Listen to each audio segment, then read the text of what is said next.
نہ کسی فتنہ اور فساد کے لیے نکلا ہوں، نہ ظلم کرنے کے لیے نکلا ہوں، میں نکلا ہوں تو امر بالمعروف اور نہی عن المنکر کے لیے۔ تو یہ امام حسین علیہ السلام ہی تنہا کیوں نکلے؟ اس لیے کہ امام حسین علیہ السلام نے دیکھا کہ امت گمراہ ہو چکی ہے، کہ لوگ یزید کی بیعت کرتے جا رہے ہیں، وہ یزید کے خوف سے یزید کی بیعت کرتے جا رہے ہیں، لیکن یزید چاہتا تھا کہ امام حسین علیہ السلام یزید کی بیعت کر لے۔ امام حسین علیہ السلام اگر یزید کی بیعت کر لیتے تو کوئی یزید کی بیعت کرے نہ کرے، یزید کو اتنا امتیاز مل جاتا، اتنی مضبوطی مل جاتی کہ اسے اور کسی کی بیعت کی ضرورت نہیں ہوتی۔ تو یزید نے بھی چاہا کہ امام حسین علیہ السلام یزید کی بیعت کرے، لیکن امام حسین علیہ السلام بھی جانتے تھے کہ جو حقیقی خلیفہ اور جانشین ہے، رسول کے حقیقی وارث ہے، وہ جانتے تھے اگر میں نے بیعت کر لی تو میرا بیعت کرنا رسول کا بیعت کرنا ہوگا۔ لہٰذا امام حسین علیہ السلام نے بیعت نہیں کی اور قیام کیا اور فرما دیا کہ میں امر بالمعروف اور نہی عن المنکر کے لیے نکلا۔ تو عزیزان گرامی، امام حسین علیہ السلام کا دور کیسا دور تھا؟ جہاں امام حسین علیہ السلام کے دور میں برائیاں نظر آتی ہے، اچھائیاں نظر آتی ہے، تو اس کے پہلے بھی جو دور گزرے ہیں اس میں بھی اچھائیاں نظر آ رہی تھی، برائیاں نظر آ رہی تھی، لیکن کسی نے امام حسین علیہ السلام کی طرح قیام نہیں کیا۔ تو کیا وجہ ہے کہ امام حسین علیہ السلام کی طرح کسی نے قیام نہیں کیا؟ تو عزیزان گرامی، ہر دور میں برائیاں رہی ہے، اچھائیاں رہی ہے، ہر دور میں اچھے لوگ بھی نظر آتے ہیں، برے لوگ بھی نظر آتے ہیں۔ اب تاریخ آدم علیہ السلام سے دیکھ لیجئے کہ اچھائیاں اور برائیاں دونوں نظر آتی ہے۔ جناب آدم علیہ السلام کے زمانے میں بھی خود جناب آدم علیہ السلام کے دو فرزند ہیں، ایک اچھائی کرتا ہوا نظر آتا ہے اور دوسرا بھائی ایک بھائی کو قتل کرتا ہوا نظر آتا ہے۔ تو معلوم ہوا ایک نبی ہے، ایک نبی کے دو بیٹے، 3 افراد 4 افراد پر مشتمل یہ ماحول ہے، وہاں بھی اچھائی اور برائی نظر آ رہی ہے۔ تو یہ برائی کا سلسلہ اچھائی کا سلسلہ اول روز سے ہے، یعنی جس دن سے اس دنیا میں جناب آدم علیہ السلام آئے ہیں اس دن سے یہاں اچھائی اور برائی پائی جا رہی ہے۔ جناب ابراہیم علیہ السلام آئے، جناب ابراہیم علیہ السلام خلیفہ خدا ہے، ان کے مقابل میں نمرود ہے جو خدائی کا دعویٰ کر رہا ہے۔ جناب موسیٰ علیہ السلام آئے جو نبی خدا ہے، اللہ کے بھیجے ہوئے نبی ہے، ان کے مقابل میں فرعون ہے جو اپنے آپ کو انا ربکم الاعلیٰ کہہ رہا ہے، خود کو خدا کہہ رہا ہے۔ تو معلوم ہوا یہ اچھائی اور برائی کا سلسلہ اول روز سے ہے۔ جناب نوح علیہ السلام آئے، جناب نوح علیہ السلام نے تبلیغ کی، لیکن ان کا خود کا بیٹا عذاب الہی میں غرق ہو گیا۔ تو معلوم ہوا اچھائی بھی ہے، برائی بھی ہے، اور یہاں تک کہ حد یہ ہے پیغمبر اکرم کا زمانہ آیا، نبی خدا آخری نبی ہے، آخری نبی آئے ہیں، لیکن آخری نبی کے زمانے میں بھی ایسا نہیں ہوا کہ تمام لوگ اچھے ہو گئے، نہیں، اچھے بھی تھے اور برے بھی تھے، ابو لہب بھی تھا، ابو جہل بھی تھا۔ تو معلوم ہوا اچھائی بھی ہے اور برائی بھی ہے۔ اب امام حسین علیہ السلام کا دور آتا ہے۔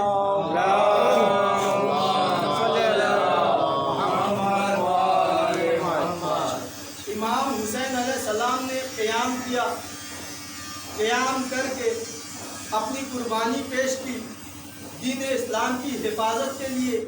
تو عزیزان گرامی، ہونا یہ چاہیے تھا کہ امام حسین علیہ السلام کی قربانی کے بعد اچھائیاں اور برائیاں دنیا سے ختم ہو جانی چاہیے تھی، اس لیے کہ امام حسین علیہ السلام نے امر بالمعروف اور نہی عن المنکر کے لیے قیام کیا اور اپنی قربانی پیش کی۔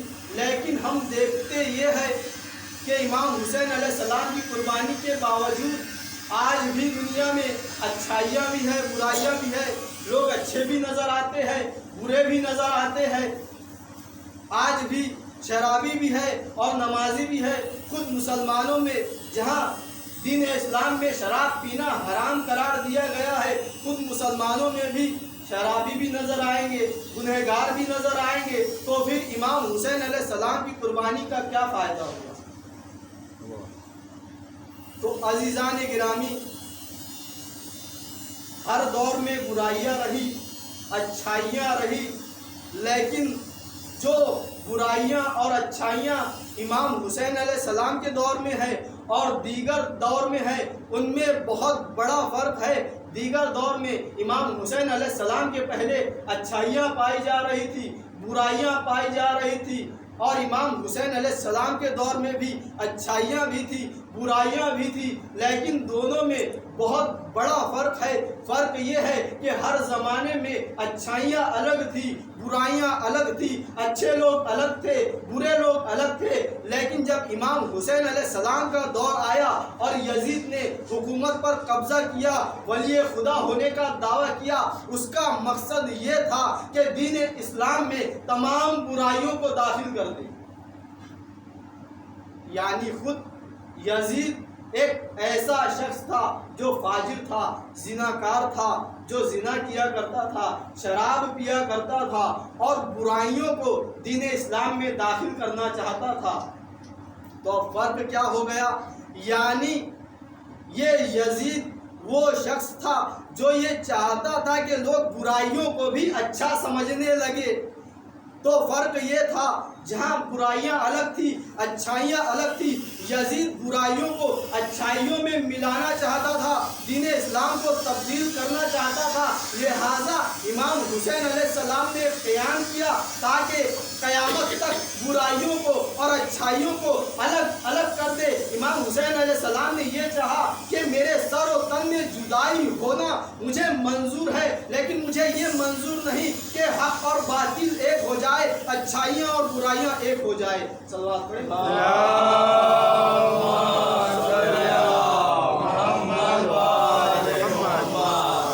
تو لہذا جس منصب ولایت کو یزید غصب کر چکا تھا، یہ ایک بڑا ہی اہم منصب ہے۔ منصب ولایت یہ الہی منصب ہے، یعنی جو خداوند عالم کا ولی ہوتا ہے، خداوند عالم کی جانب سے خلیفہ مقرر ہوتا ہے، اسے یہ حکم ہوتا، اسے یہ ایتھارٹی ہوتی ہے، یہ پاور ہوتا ہے، یہ رتبہ ہوتا ہے اس کا کہ وہ جو بات کہہ دے لوگوں کو اس بات کا ماننا ضروری ہو جاتا ہے، لازم ہو جاتا ہے، کمپلسری ہو جاتا ہے۔ اور یہ بات غدیر خون کے میدان میں خود رسول خدا نے بتا دی۔ رسول خدا نے تمام حاجیوں سے یہ اعتراف لیا، الست اولیٰ بکم من انفسکم، کیا میں تم پر تمہارے نفسوں سے زیادہ حاکم نہیں ہوں؟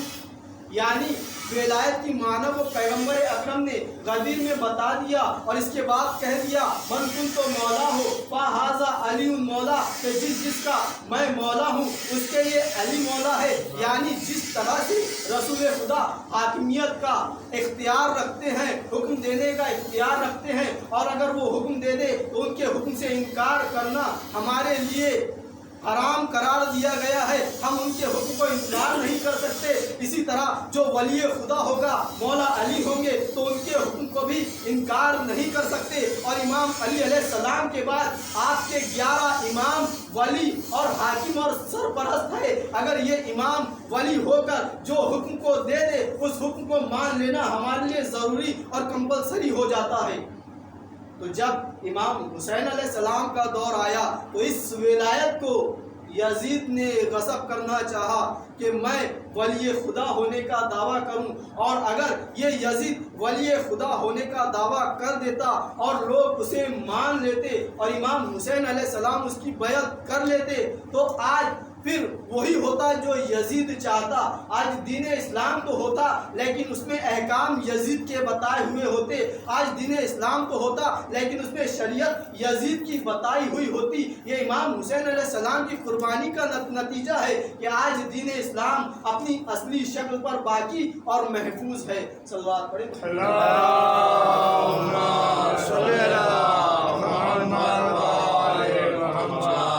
تو عزیزان گرامی، امام حسین علیہ السلام نے اپنی قربانی پیش کر کے اس دین اسلام کو بچا لیا، اس دین اسلام کو تبدیل ہونے سے بچا لیا۔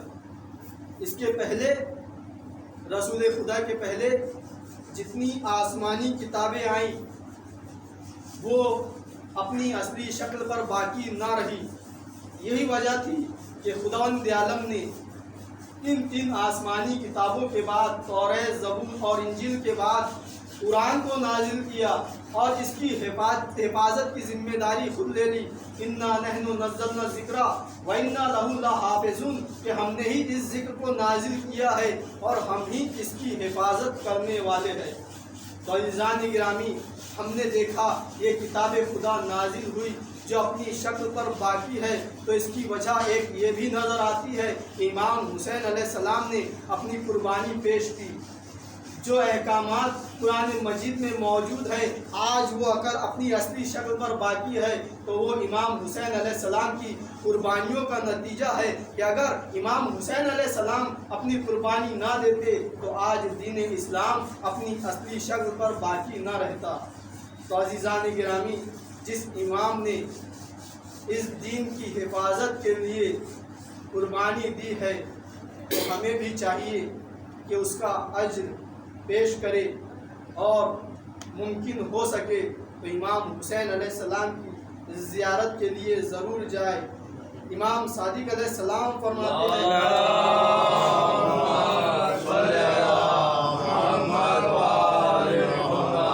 قبر امام حسین علیہ السلام کی زیارت کرو اور ان کی زیارت ترک کر کے ان پر ظلم نہ کرو، کیونکہ وہ جنت کے جوانوں کے اور شہیدوں کے سردار ہے۔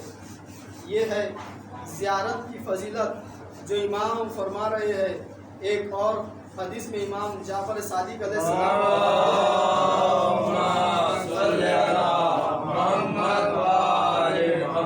اگر تم میں سے کوئی اپنی پوری زندگی حج کے لیے احرام باندھے لیکن امام حسین علیہ السلام کی زیارت نہ کرے تو اس نے رسول اللہ صلی اللہ علیہ وآلہ وسلم اور ان کی آل کے حقوق میں سے ایک حق کو ادا نہیں کیا ہے، اس لیے کہ امام حسین علیہ السلام کا حق ایک الہی فریضہ ہے اور ہر مسلمان پر واجب ہے۔ یہ امام جعفر صادق علیہ السلام کامل الزیارت میں ارشاد فرماتے ہیں کہ امام حسین علیہ السلام کی زیارت کو جس طرح ممکن ہو سکے ضرور جائیں۔ اور ایک اور حدیث میں امام فرماتے ہیں جو شخص اپنے گھر سے زیارت امام حسین علیہ السلام کے ارادے سے نکلتا ہے اور جب وہ زیارت کے بعد واپسی کا ارادہ کرتا ہے تو اللہ اس کے پاس ایک فرشتہ بھیجتا ہے اور وہ فرشتہ اس سے کہتا ہے کہ رسول اللہ نے تمہیں سلام کہا ہے اور کہا ہے کہ تم اپنے اعمال نئے سرے سے شروع کرو کیونکہ اللہ نے تمہارے تمام گزشتہ گناہ معاف کر دیے ہیں۔ یہ زیارت امام حسین علیہ السلام کی فضیلت ہے کہ انسان کے تمام گناہ معاف کر دیے جاتے ہیں۔ امام محمد باقر علیہ السلام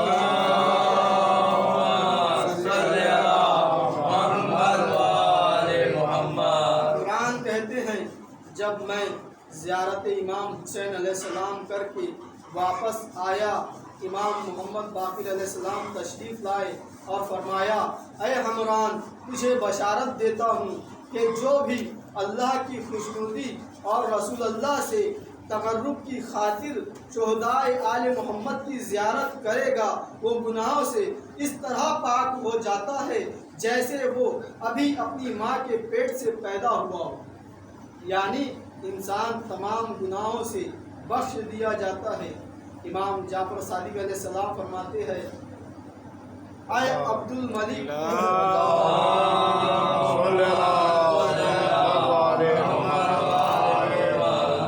امام حسین علیہ السلام کی زیارت کبھی ترک نہ کرنا اور اپنے دوستوں کو زیارت کی سفارش کرنا، اس لیے کہ اللہ اس کی وجہ سے تمہاری عمر دراز اور تمہارے رزق میں اضافہ کرے گا اور تمہاری زندگی خوشحال بنائے گا اور تمہیں شہادت کی موت عطا کرے گا اور تمہارا نام سعادت مندوں میں لکھے گا۔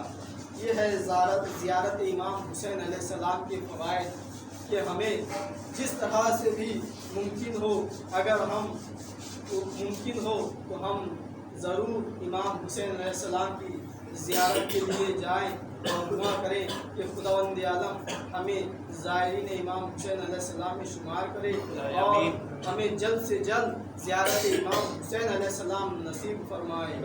صلی اللہ علیہ وسلم